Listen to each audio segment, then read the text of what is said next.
Hello, sound check, sound test mic, hello, sound check from Macau. Nandito kami ngayon ni ate sa Hong Kong International Airport. Gusto kong kunin ang time na ito para i-explain ang why and how kami naandito sa lugar na ito. Mag-start tayo sa why. Simple lang, ika nga first things first. Ang sagot ay ito, hindi ko sasabihin. For the reason why na yung una ko sanang vlog para sa aming journey pa Macau, nilagay ko sa February 19 imbes na tomorrow, Friday. Yung susunod, yung second day, yun ang mahuuna. Kasi sana nagtanong ako kay ate kung ano yung mga bagay na pwede kong i-share o hindi pwedeng i-share. Na-remind ako kagabi na may mga bagay na hindi ko dapat muna or hindi ko dapat i-share. So, sorry ate. The least that I can do is hindi i-premiere, hindi i-publish tomorrow, kundi sa February 19. Why 19? Malalaman nyo lang sa mga susunod kung bakit February 19. The how is this? Simple lang, nagpaalam. Nagpaalam ako sa kanya na gusto kong sumama pa Macau. Nagpaalam ako sa team. Nagpaalam ako, of course, kay Bishop. Naikwento ko 2014 nung una kong time na nagpa-Macau and may plano din sana kami noon ni Monsignor Chito Bernardo na magpa-Hong Kong. Pero dahil may something sa Hong Kong, hindi natuloy. Kaya, doon na lang kami sa Macau. Pero ngayon, the reason why nandito kami sa bus na ito ay hindi lang dahil magpapa-Hong Kong kami.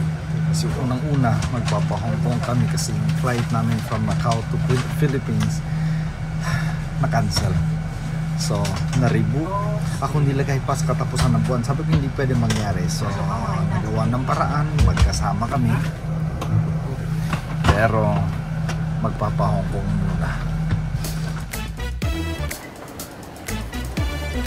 Travel, travel, travel. Who would have thought na makaka-travel sa ganitong lugar?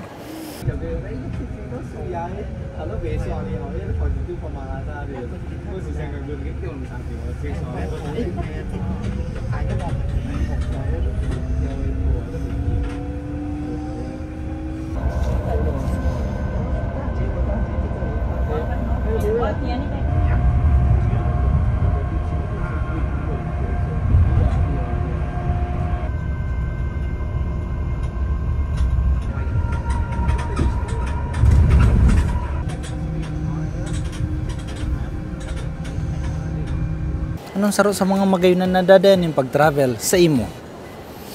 Sa kuya pan o ano, yung awareness na ang mundo bako sa yung nakasanayan ko kundi mas hayapad. Kung mas hayapad, duwang bagay natatem sa kuya akong nanudan, budad ako akong day nanudan.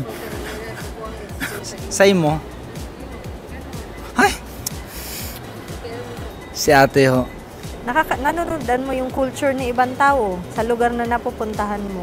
At tapos, syempre, ang pinaka-the best dyan, nakakaon mo yung mga pagkaon sa lugar na yon na wala sa to. Oh, yun. Yun ho ang napakahalagang interview sa Hong Kong International Airport.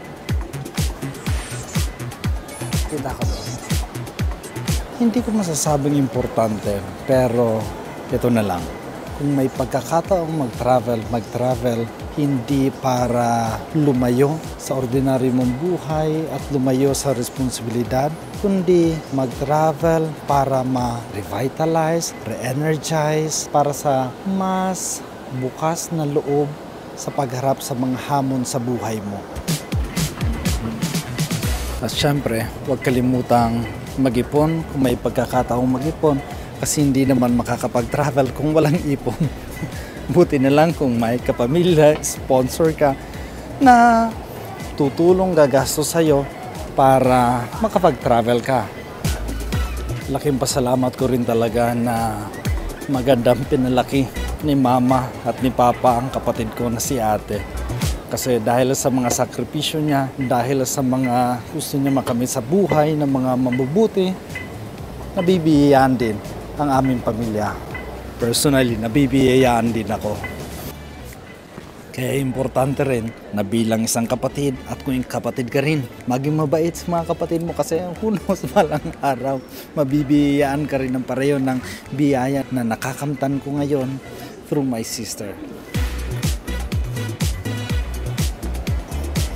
Ma'am, sino ho ang sponsor mo? Tay-tay Chongwe.